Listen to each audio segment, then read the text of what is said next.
Hugo Chavez did pass away today at the age of 58. He's been battling cancer for quite a while now, and there was a lot of speculation about him coming close to an end, and today is the day that he passed away.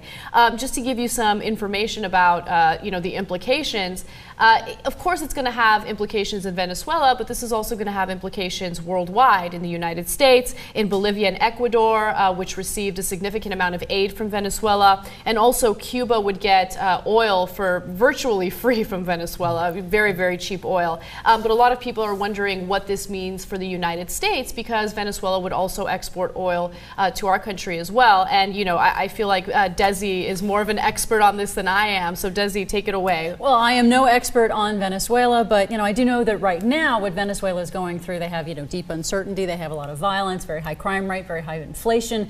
But from what I understand, it's expected that Vice President Maduro, Nicolas Maduro, is his chosen successor, and that it seems very likely that he's going to be elected. They have to announce an election within 30 days now.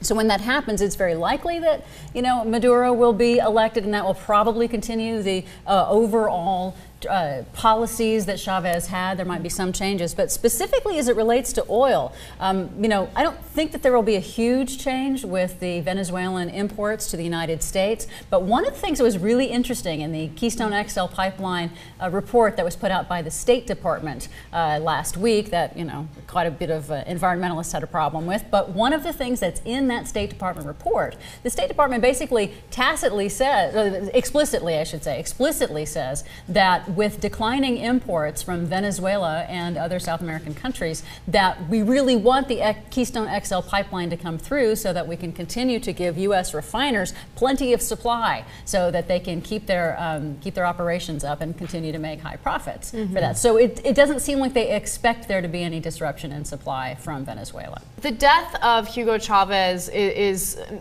basically, there are a lot of mixed responses about it, because although, of course, there are a tremendous amount of people that were unhappy with his presidency, of course, one thing that he was very well known for was helping the poorest individuals in the country. So even the people that are definitely against him will always reference that and say, you know what, he did do a lot for the poor in Venezuela.